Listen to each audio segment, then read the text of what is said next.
Welcome to the Bucher and Friends podcast, co-starring 10-year NFL veteran and Super Bowl champion, Will Blackmon. Manning from the end zone. He throws, and a deflect away, and it is picked off by Will Blackmon, the former Giant. Tim Dwight watches it hit, bounces, picks it up at the 10, slips a defender, fumbles the football. It's up for grabs. It's covered in the end zone by Will Blackmon for a Green Bay touchdown. And now, here is your host, Let's send it over to Rick Bucher. Rick Bucher.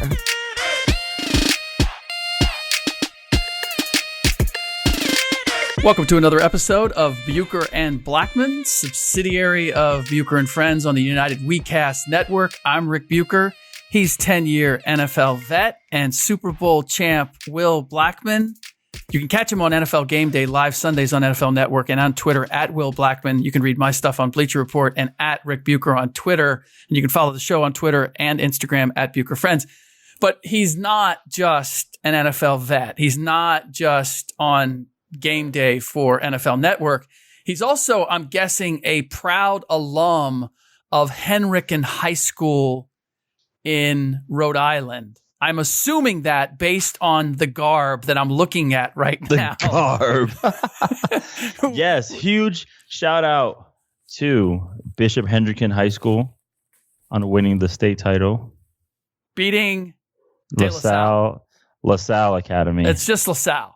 LaSalle. Yeah, when I first saw that, I thought you were poking fun at De La Salle, which is one of the better programs in Northern California in my Concord, backyard. right? Yes.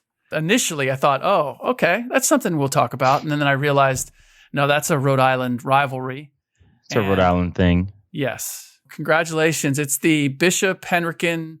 What are they, Eagles? What are they? Well, the Hawks. The Hawks. I knew it was a bird. And they stomped them, right? It was like 42 to 6. It was a beatdown. I think we lost to them last year, but it was a serious beatdown.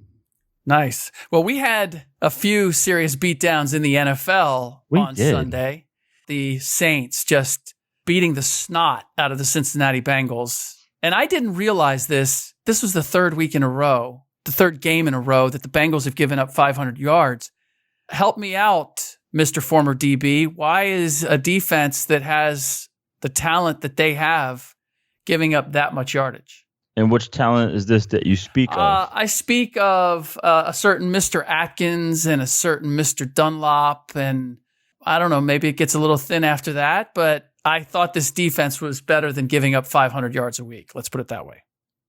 Well, yeah, up front, I mean, you did name some great guys, but other than I think right now they're young in the secondary. The only one that's in my eyes that's promising, I mean, the Jesse Bates, he was, a big pickup for them in the draft. And then they also got Dre Kirkpatrick, William Jackson. I like those guys, but man, I don't know. It's just right now they're just getting shredded and they're ranked last in every single thing. So is it the players? Is it the scheme? Yeah. And I mean, they've had a couple of games where the defense has been respectable, but for the most part, they've been giving up points all season long. It's the offense that's created some separation for them. I don't want to belabor that because that was a blowout. We did have a number of upsets this weekend. I will say, though, with the Bengals, they did face the Chiefs, which is an explosive offense. Yep. They did face the Bucks. Okay. When it's ran. When it's ran. I mean, Fitzpatrick put up almost 400 yards passing today, despite only getting 3 points. But the Bucks, they're putting up numbers with Fitzpatrick, and then, they go against a determined Saints team. So the luck of the draw was just not good for them at all. And yet they're still in the wild card race, thanks to the Dolphins also losing. But that's because Andy Dalton's playing pretty well this year. Yes, he is. That's a big part of it. So for sure, he looks like a different guy this year. To be honest. Yeah, before today he had about 100 QBR, 17 TDs, 8 picks. Is there anything in particular that you're seeing that looks different about him this year? I think he is just playing smarter. I think that's the biggest thing for him. The arrival of Joe Mixon's play has been huge. I mean that's with any quarterback. You saw with Aaron Rodgers today with Aaron Jones when that picked up, that was a huge relief for him. The same thing, the the Jaguars wouldn't have been close had Fournette not come back, and that's what they really thrive on is the run game. So Joe Mixon was a huge addition for them. The Saints beating the Bengals, even beating the brakes off them, was not an upset. I feel as if we had, whether it's the Browns over the Falcons or the Titans over the Patriots. Yeah, it wasn't an upset. However, it was a trap game. You know, it was one of those games where they just beat the Rams at home. Everything was just happening for them, just such huge momentum for them. And then to go on the road to Cincinnati, that was a setup. And for them just to walk through them like that says everything about that team. I agree. Do we throw the Cowboys beating the Eagles with the Sunday night game? Do we put that in the category of upsets? I put them in a category of I am so confused with this team, along with the Falcons, along with the Jaguars. They all go into who are you? Yeah. You know, but I tweeted out right before the game. I said Zeke should have 20 rushes, 20 attempts, and at least 6 to 8 receptions. That's exactly what happened. He had 19 carries for 152, and I think he had 6 receptions. Yeah. So my whole theory is treat Zeke just like the Rams treat Gurley, just like the Saints treat Kamara, Kareem Hunt, and Melvin Gordon. He's just as good. He is that offense. You know, no need trying to drop back and have Dak do his thing. Like, no, give the ball to Zeke. He's young. He's explosive. It's funny because his body type is a big back, but he's faster than what most people think. I was extremely athletic. He had a huge hurdle today over that one play. Yep. Yeah, I don't know what Dak dropping back and his thing actually is at this stage. No one does. That's what I'm saying. It doesn't exist. Yeah. It just looks like it takes him way too long to see things. Well, the things I don't see him doing, and this is where Mariota has definitely elevated his game.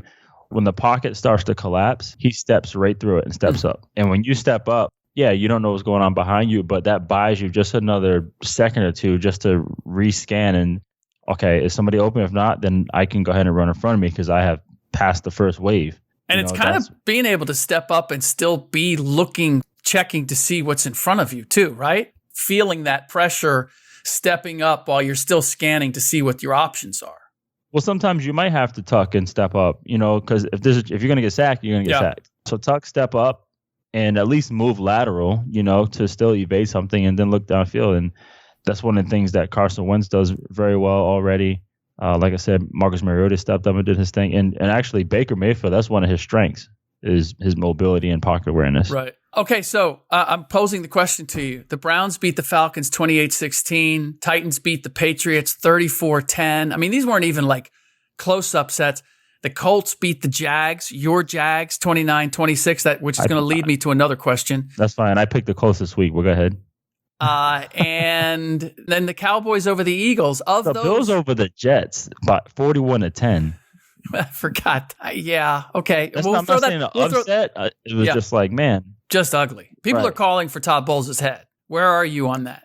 I never want to see somebody lose their job, but this is not up to par to lose to the Bills, who they're on their 900th quarterback in 10 weeks.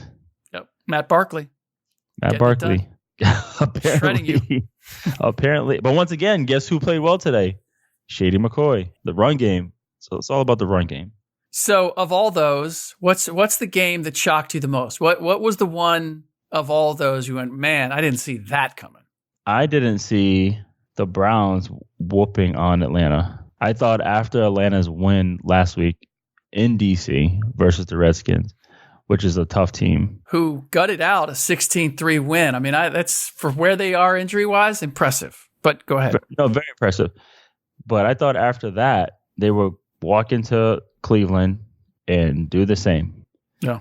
That was not the case. And so that's why that team is confusing, man. It's very confusing because the talent is there everywhere. By the way, who do you ultimately root for? Because at various times following you on social media, I see you woo-hooing various plays from various teams. I think there was a Green Bay play today that you got excited about. I know you've been a big believer in the Jags. You've talked highly about the Skins. God forbid any of those teams actually cross paths. You've been optimistic at times about the Giants even. Where do your true allegiances lie?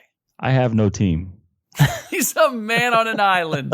I have Some no team. people call that a bandwagon jumper. It's not a bandwagon. I actually, being that I am in the cult of NFL players, I just root for guys individually. Got you. So the play I posted was Bucher Blackmon, who I played with on the Redskins. And I know his story and how he got offered a pretty good deal from Carolina and they took it back because he had an injury, and now he's in Green Bay with another opportunity. So I just root for guys, and I just like good football. You know what's funny is that as somebody who covers sports and predominantly the NBA, but I'm asked the same thing, like who's your team? And my answer is pretty much the same. There are various guys that I've gotten to know that I pull for because they're good guys or because I know their stories.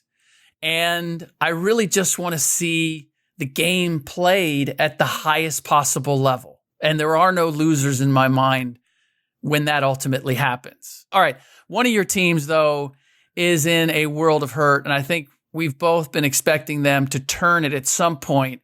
It doesn't look like that turn is going to happen. And that's your Jacksonville Jags. How to explain why we find them right now at 3-6? I have no idea.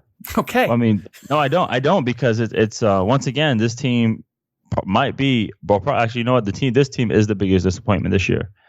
After going to the AFC Championship game, I did, and I'm sure they did. They came into the season with high expectations, and especially I was looking forward to see the maturation with Blake, and for him to be like, man, we got this far. Now I really need to pick it up and step it up and become the franchise quarterback that this team wants me to be. I thought he would have taken it upon himself to do that. And it looks like that he's still relying on the defense to bail him out when things don't go well. And I think at this point, the defense is exhausted. They're mentally exhausted in terms of it's on us, it's on us. It would be great to have a quarterback that is up there just throwing the ball everywhere and the offense is just scoring tons of points, but that's not the case. And I'm sure that's frustrating for them, frustrating for the whole organization, and it is exhausting. I've been on both sides. I've been on the side where I was in Jacksonville. We went 0-8, and we kept rotating quarterbacks because no one was really getting it done. And I've been in teams where I'm going to go to Green Bay, where we had Favre my first 2 years, and it didn't matter what we did on defense. I knew we always had a chance. We were going to be in the game no matter what happened. Same thing. We went to Aaron Rodgers. No matter what we did, I knew that we were always going to be in the game with our quarterback. So as a defensive player, between those two situations, the one where you feel as if you're going to win the game, it's your unit that's going to get it done, versus you have such a powerful offense that you know you always have a chance of coming back. How does it impact the way you play? Because I know that everybody's going to say, you play hard the same way, you try to get the same things done, but I have to think there's some kind of impact between those two circumstances.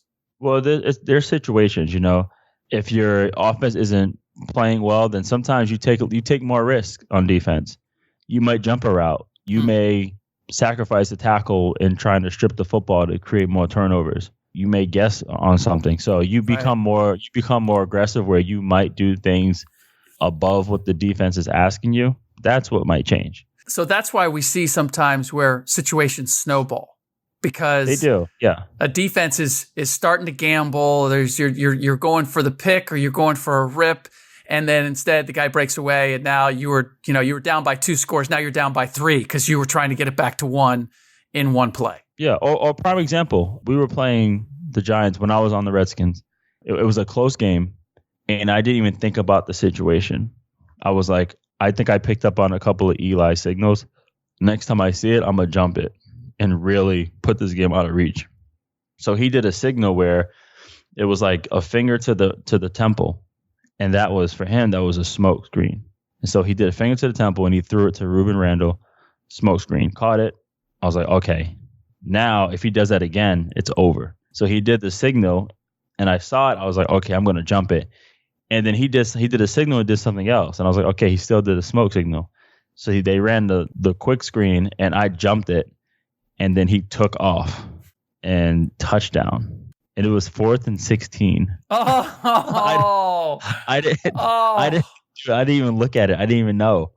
4th and 16. I should have just played the defense. I think we were in cover 3, which makes it even worse. And for me, I'm so cerebral in terms of situational football, knowing where I'm supposed to be, being smart, and and I totally just went above and beyond it. I didn't have to.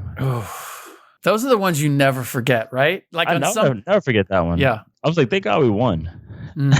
And even though you won, you never forget that, because it's like, one, because it's so out of character, and two, you just... What's weird, too, is I was the number 2 rated corner on Pro Football Focus that week.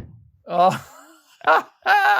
After that game, which is so weird. I don't understand. Oh, really? Yeah. Wow. Well, I played well. I had an interception. I had a lot of pass breakups, and I only gave up 2 catches, and 2 of them were touchdowns. Wow. I don't understand it. How much do you guys in general look at their ratings on Pro Football Focus? It's something to look at. It's almost like wine and wine points. Like it's I mean, but cool. Do you guys talk about it? It does matter to some people. I saw DJ Swearinger posted something the other day where he was like, he's leading the league in picks and he's playing really well, but they keep featuring other safeties. And so they actually tweeted back to him. They put him on the list, and it was DJ at 1, 2, 3, 4, 5. The guys get upset about their Madden numbers too. It matters though. How if so? You want to use, because you want to use yourself, and you're like, "There's no way I'm this bad." Okay, but you still want to use yourself in a video game. What do you mean? But you're like, it matters. What do you mean? It does. Here's what's funny though. They actually there's a position at EA Sports is a Madden rating evaluator, and they have one at each game. Oh, really? They watch the game and they check it out. Just to see how accurate their numbers are versus the way the guys play? If they someone's playing well, someone's not playing well, maybe their ratings go up, maybe their ratings go down. Need to make an adjustment. He has a jacket, Madden Evaluator. Oh, no. He's identified? Really? Identified. Wait a minute. Is he on the sideline? On the sideline. Oh, no. Really? Yeah. Have you ever talked to the guy? No, I actually never knew. I saw a picture of one. Like a couple of days ago. I saw a picture. I was like, no way. Wow. I can't believe it. I mean, it's one thing to be there, and it's one thing that you're just doing business, but like to identify yourself, this is who I am, and this is why I'm here. That's called getting better. They're actually trying to be as accurate as possible. I get that, but what ultimately bothers me, and this is with whether it's Pro Football Focus or NBA 2K or Madden or any sort of analytics. Here's the bottom line, and I get this from analytics people. It's like, the numbers don't lie and they're foolproof. And I'm like, look, those numbers are coming from somebody who's interpreting tape. They're not finite. There's still human error and there's still judgment. It's the eye test translated into numbers. So don't try to tell me like analytics are some foolproof, like perfect mosaic of what a player actually is and capable of doing. It's just another type of narrative. They just use numbers instead. What's funny is the Patriots are top 10 in points given up, but they're in the bottom 5 in yards allowed. Interesting. What do you make of that? And people say numbers don't lie, so they can say, "Oh, they're terrible at giving up yards," but doesn't mean they're a bad defense. They're not giving up points. Right. My point is to back up in terms of like numbers. Yeah, numbers are numbers, but they don't tell the whole story. Agree 1,000%. Speaking of which, speaking of the Patriots, they lose 34-10 in Tennessee. First time a player has beaten their coach. Is that right? Yeah. Now wait a minute. A Patriots player? No, first time a player has beaten their coach. Has beaten their coach. That's an assistant has beaten their head coach, but not a player. What do you make in general of the Patriots, and not only that they lost, but kind of the way they lost? This is the first time I've seen Tom Brady look really old. That's what everybody, especially when he caught that football.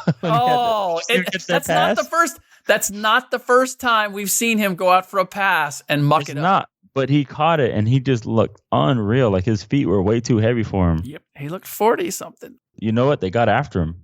That's the one way to beat New England. When I was in New York, we got after Tom Brady. That's what you're supposed to do, and that's exactly what Tennessee did. So Vrabel does know that. And they were playing from behind the whole time. He also, which they do not do well. He also had Dion Lewis and Malcolm Butler had a couple guys who were carrying something a little extra. Now, ultimately, how much does it matter? How much does it mean that to them? Well, I know, it's legit to them. I just wonder if there's any sort of carryover when you look at the scope of the game. Is there really an influence other than those guys are going to play maybe harder than ever? Well, sometimes if you know the true backstory of whatever they're frustrated about, then sometimes you're like, you know what, we got your back. I know Butler was upset about the whole Super Bowl thing, sure. And Dion Lewis was upset about that he got a cheap contract, I think it was, and he expressed it. So that's the case. That's probably what it was for them. And I'm sure, too, more so, not just them, but I know Coach Vrabel really, really, really wanted this win. I'm sure he talked about it. I'm sure the guys felt it in the locker room. Like, he really, really, really wanted this win. Like, I remember playing in Seattle for Pete Carroll. He never said this out loud, but I can tell that anytime he faced one of his former assistants, that he really tried to hang up the scoreboard on them. So what is it that would tell you that it meant more? What were you reading or seeing? If he wasn't outright saying it, what gave you that feeling like, I can tell he wants to put one on this guy? Because I'm sure you felt that before the game. You probably felt that in the preparation, right? Because it just makes sense. Yeah. It just makes sense. Like, I want to beat this guy. He's the best ever. I want to beat this guy. But you also saw it just in the effort. The Titans is a good defense. They're giving up the fewest points overall in the NFL, top total scoring defense. So they do well at that. But today they were just all over the place and aggressive to the point where you saw Brian Hoyer sighting. Indeed. There's a couple other things I wanted to get to. One of them being Michael Thomas. We talked about it on the last podcast, or one of the last podcasts, where he did the tribute to Joe Horn with the flip phone. He got tagged $30,000 for that celebration. That's unbelievable. $30,000. $30,000 for that. What? Excessive celebration? The worst part of it for me, I don't know about for you. The worst part for me was that they said that he had a communicative device on the field. I'm like, it's a flip phone. That thing doesn't work. It wasn't even real. It was a prop. Right. Like, come on. There is a fine if you actually use one. But I get that. Yeah. Because D'Angelo Hall actually had his phone out during one preseason game, and they sent a picture to the stadium of Deal on his phone. Is that right? That was hilarious. But yeah, that's crazy, man. I look at it like, so that's $30,000. The max fine that I have received was for $21,000. That was my highest fine, and that's because I cracked back and I knocked somebody out. Somebody? Yeah. You can tell me you don't know who that is. I think it was Justin Bethel. It didn't matter. He was in the way. Oh, so this wasn't you weren't headhunting. Oh no, I was in Jacksonville playing the Cardinals. It was a punt return. Got you. And I guess you can't. If you make a big block, it has to be towards the end zone we're going to. You can't crack back. You can't hit away from the direction. And I did. I hit him square in the chest. His last name was Bethel, and he did not get up. And $21K? Weren't you ticked about that? I was furious because I hit him it wasn't a helmet to helmet. Right. It was a clean shot, square in the chest. And it just so happens that when I hit him, his head hit the ground and he didn't get up. So the refs threw a flag and they looked at it as a finable offense. We also had, what was it? Was it Tyreek Hill or Kareem Hunt? Who went into the stands for Tyreek Hill for the Chiefs and got behind the camera? Yep. Got flagged for that.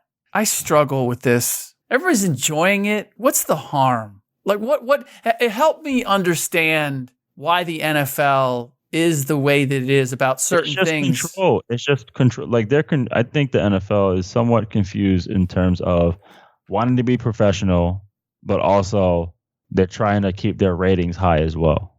Okay. And they're getting confused with what's actually good for football and what's not. Yeah. I mean, that's clear. Well, but this doesn't seem to be, well, like, what's the confusion over this?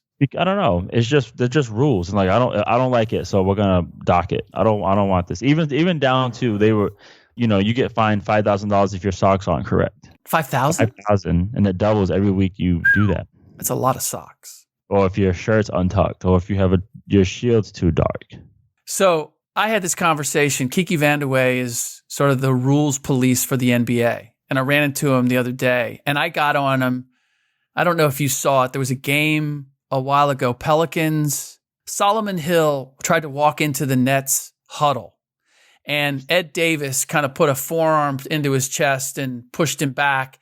Solomon Hill flopped. The refs looked at the replay and then assessed Ed Davis a technical foul. Now, the Nets were down by either 1 or 2 at the time. The technical free throw made changed the dynamic of the game. I think they were down by 1. That made it 2. So now if they were going to try to win, they'd have to shoot a 3. They had 2 seconds left. It was a mess. And I gave Kiki a hard time saying, like, come on. I mean, the guy, Solomon Hill, flopped. He should have gotten the technical. 1 for flopping, 1 for walking into their huddle. He was instigating. And the one thing that he did say that made a little bit of sense is he said, we always have to think in terms of precedent and establishing like what our rule is. And their rule is if there's any excessive contact, it's a technical foul. So they immediately go to the forearm to the chest. We can't determine the intent.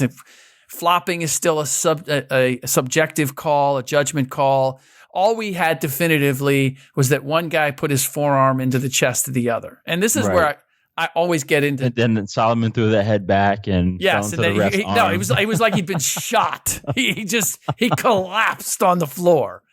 And I guess what made it worse for me is the fact that they looked at instant replay. And if you watch instant replay, whether it's in real time or it's in instant replay, you go, okay, that was a flop. That he exaggerated the hell out of that. I'm not rewarding that. And yet they did. And I feel that's the same as with the NFL on this, is that, okay, we don't want every guy running into the stands, or getting behind the camera or doing that. They're always afraid that it's going to be taken to the next level. And so I guess I get that, but it takes so much of the fun out of it. This is the other question I had for you, and there's a purpose behind it. Have you ever had anybody in the media who has identified something that has cost you or that has resulted in a fine or some kind of penalty in some way? No. Because I was at the Sacramento Kings Raptors game the other night, and I just happened to be looking at the rules when it comes to shoes.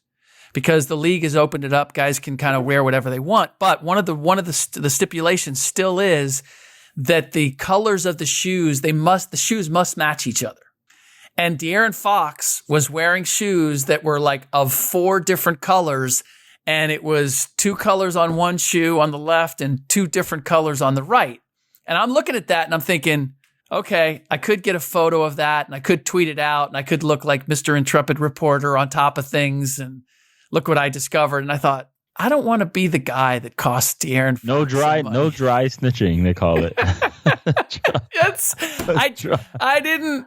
It wasn't worth it to me. I don't know whether he got popped or not. I'm guessing that someone from the league office saw it and probably hit him. You see it a lot on TV, like, oh, that's a fine right there. He should. That's going to go to the league office. You hear it all the time. And I actually slipped up today doing Game Day Live. And I saw that when Tyreek Hill jumped into the stands with the camera. I was like, oh, that's a prop. I said that. And I was like, oh, no. By the way, you haven't found anything out about how Thomas knew which end zone he was going to be in or whether he hit phones in both. He put a phone in both end zones. He did. So you have that under good authority. Did you ask somebody or did you see that reported? I heard it from somebody. There we go. Just that he was smart to put it. Someone said he's smart to put it underneath both end zones. Again, the whole idea that either one of those phones actually worked is a little bit crazy. All right. Did we miss out on anything that we were supposed to talk about? Dez Bryant. Oh. Yeah, this one really was painful to hear about just because whatever he dealt with in Dallas, and I'm sure he went home and worked, and he finally lands in the absolute perfect situation. I mean, you saw them, they put up 52 points today. So they don't need him. So he would have been in a situation where he's just building his resume for free agency.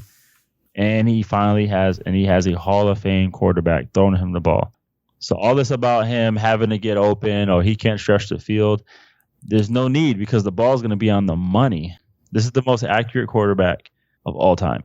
This is going to sound weird. And based on what you just said, your answer probably is no. And it sounds funny in saying it, but are they going to miss Dez Bryant?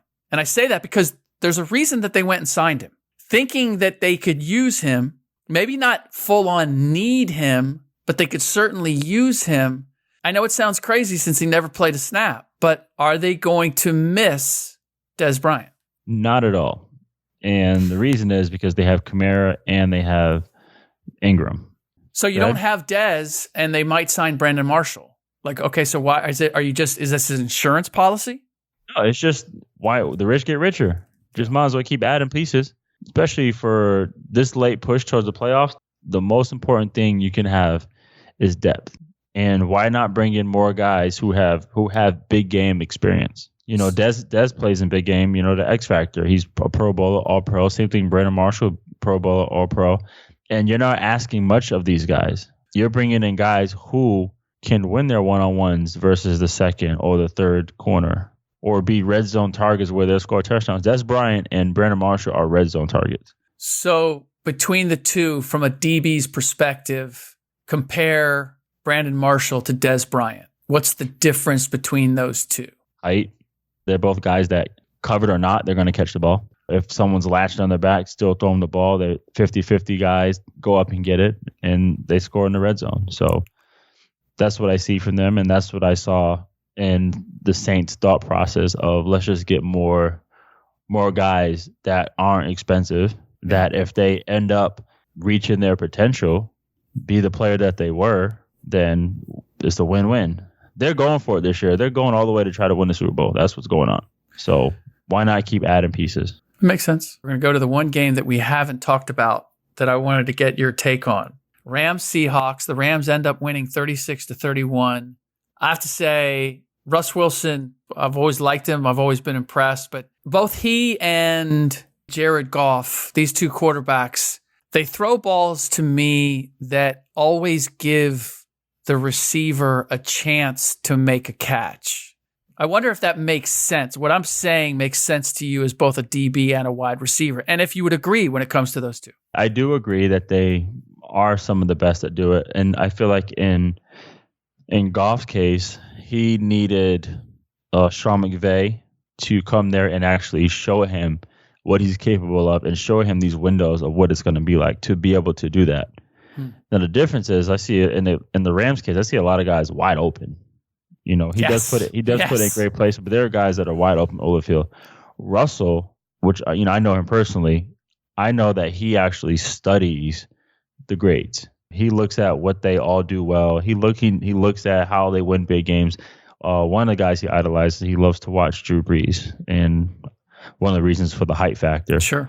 But Russell's built different, where he is the bigger the game, the better he plays. He threw one for Lockett where there was only one place he could have put it, and he put it right there. It was a great play by Lockett, and he went and got it. But I thought that there was only one spot, and the timing and everything had to be perfect for that TD. I think when it comes down to the top quarterbacks in the league, I was thinking about this earlier. Russell Wilson and Andrew Luck do not get enough credit for what they do with their teams. Because of what they're working with, right? Because of what they're working with. Yeah. I guarantee you take a lot of quarterbacks and swap places with them. Many would fail. So with all that said, I looked at the Seahawks and I kind of expected that this was going to be a down year. I thought it was going to be a transition year for them. My point exactly. But even with the Legion of Boom having been decimated, defensively, I'm not going to take the fact that the Rams put 36 on them because the Rams are just ridiculous. And there were some guys that ran wide open. Still, defensively, they've impressed me overall with what they've been able to get done. First of all, let me say this. Do you think they're a playoff contender? Seattle? Yeah. I feel like they always are in contention, but they lost 2 already to the Rams. So that's going to hurt them in the West. And, I mean, the NFC East is still interesting. The North is still interesting. That's one way to put it. They are.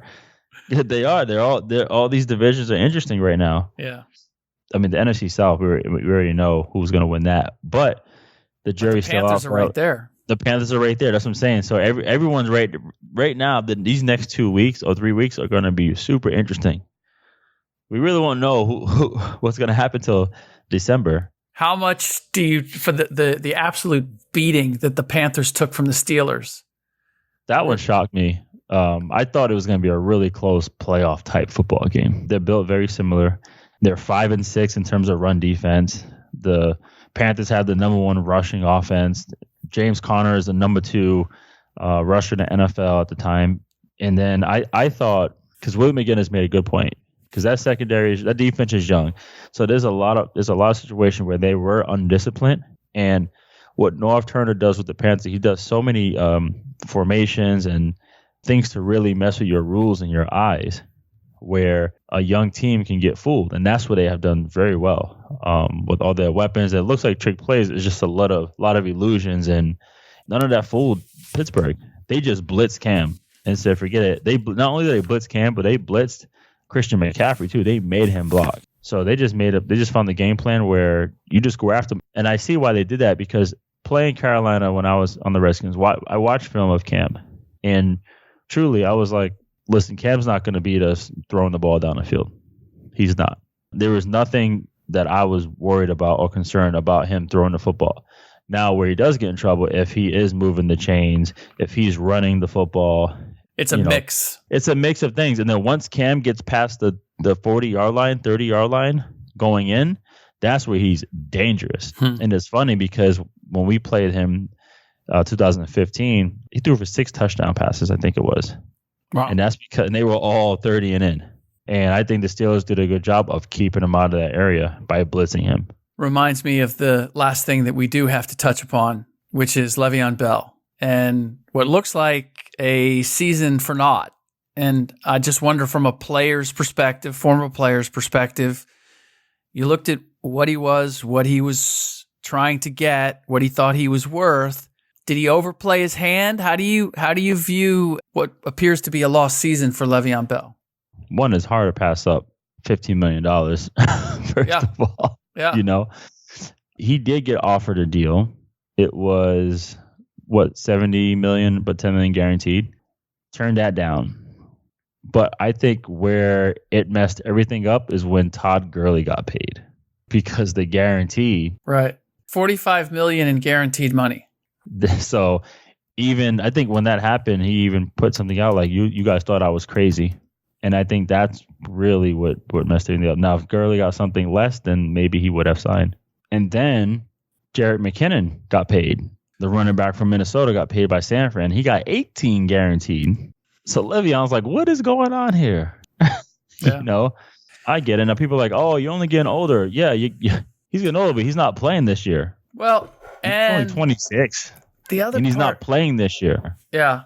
The other part is Le'Veon hasn't always been available by his own hand. And that's where I struggle with. I understand the quality of player he is when he's on the field. He hasn't always been on the field.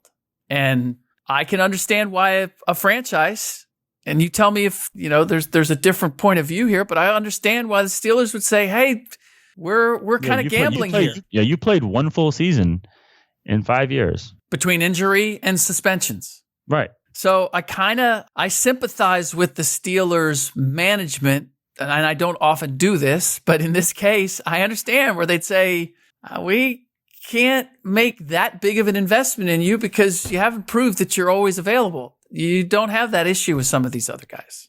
Right. So since we agree, we'll end there. That's it for today's episode of Bucher and Blackmon. Don't forget to follow Will on Twitter at Will Blackmon and me at Rick Bucher. You can follow the show on Twitter and Instagram at Bucher Friends. Drop us a rating and review on iTunes or wherever you get your podcasts. Jump in there, rate it, send a screenshot of that rating to at Bucher Friends on Twitter or on Instagram, and you'll be entered for a chance to win the Jerry Rice autographed football. In the meantime, we will be back tomorrow. Maybe we'll do a breakdown of the Henrikin LaSalle game, since we only touched upon that at the beginning. He's Will. I'm Rick. We'll talk to you tomorrow.